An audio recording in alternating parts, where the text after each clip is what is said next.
Söyleşimize başlayacağız hürmetli vatandaş. Sonra Hong Kong matbuatları chet el kuşları degan sözün tegini açtı.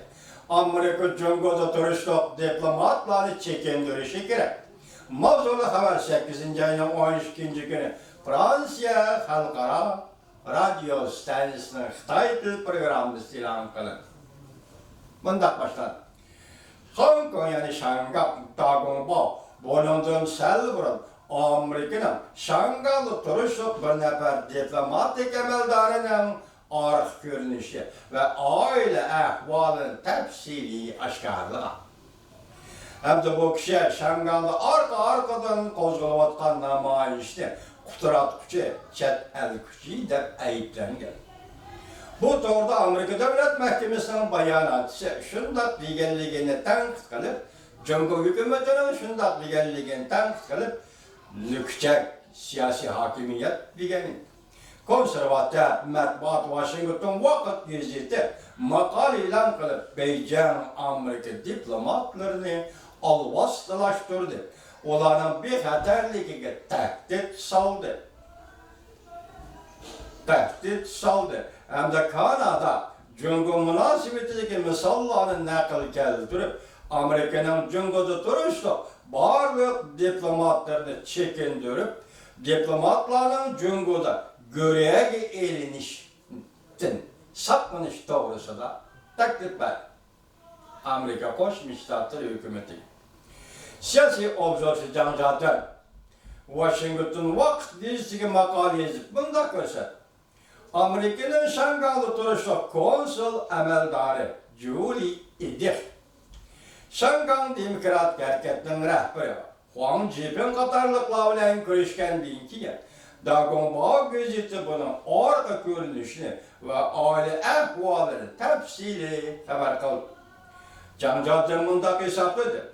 Beijing NFK matbuat bilen maslışıp bu katilka təglikini aşkarılaş hocamana qoldu. Hatta Cumhur Merkez Halk Televizyon Stansiyası'nın riyasetçisi, diktori özü işleyen programda mındak dedi. Şangay yani Hong Kong müstakilliği teşkilatının başlığı Amerika konsul xadimleri bilen aşxanada görüşüp fikir almıştırdı. Şehir ahalisiga doğrudan yüzlenip bu görüşkenler. Şehir ahalisiga doğru yüzlenip Şangay'ını yani Hong Kong'u kalaymakallaştırır. Perde arkasındaki karakol. Endi ocak aşkara aldı. Perdenin arkasından perdenin aldığı öptü de haber kıldı. Merkezi, Xitay'ın merkez televizyon istansiyası. Bir yerde İdih Hanım'dan Huang Jiping katarlıklarla görüşkenliğini Xitay'ın merkezi televizyon istansiyası. Şundak da söyledi. Amerika Devlet Mahkemesi'nin bayanatçısı Morgan Ortagos, Perşembe günü Cumhur matbuatlarının Amerika'nın Şangaylı turistlik konsulları xadimlerinin hususi uçurlarını aşkarlığa iş, bu yüksek siyasi hakimiyetle kılıdılan iş de görsel. Ben diplomatlarının hususi uçurlarını, balacakçıların isimlerini aşkarlaşışını, bu resmi diplomatik narazılık bildiriş işi de karamayım. Bayanatçı Ortagos, bu iş mesuliyetçen bir devlet kılıdıgan iş emas. İkinci günü bayanatçı Ortagos, cümleden Cumhur Merkezi Televizyon istansiyası öz sigalan halda, Cumhur'un alakadar matbuatlarına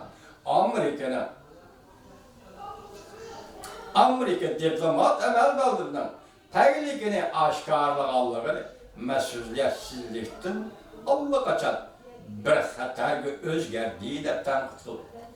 Bunda aşkarlaş bir mesuliyetsizlik. Bugün endi bu mesuliyetsizlikten Allah kaçan bir xatarga özgerdiği.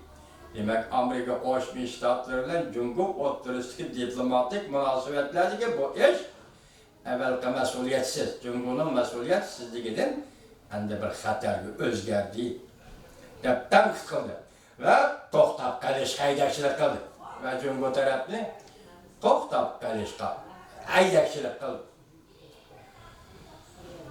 Cumhur pat arada gumron bo'ldi. Mavzulu kitapdan avtori Cancadan. Bu kitap bunun da 10 yıllar burada yazılgan kitap idi. Təsvirlər bundaq idi. Cumhur mətbuatından bu xil qılıqları həddədən aşqanlıqdır. Şərməndilik və xətərlikdir.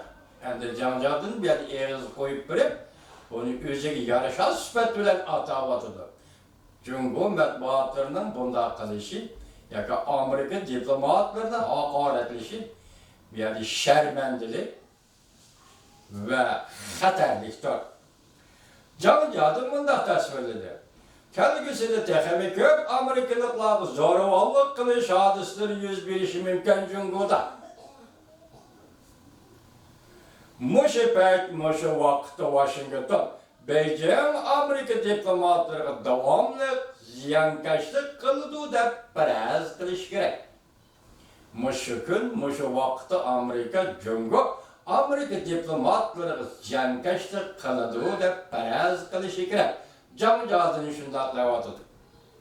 Amerika hükümeti olanı, yani diplomatlarını qo'ldaşqa çaresiz bo'lganlikda. Mesela Cumhur'daki diplomatlarını Amerika hükümeti qo'ldaşqa çaresiz bo'lganlikdan Washington bu diplomatlarını ve diplomatlarının aile tabaatlarını Cumhur'dan çekindirishi kerak. Cancadın bundaq dedi. Cumhur haddini aşkan bir cinayetçi devlet. Cancadın bundaq. Cumhur haddini aşkan bir cinayetçi devlet. Xalqaro jamiyatga mansub emas.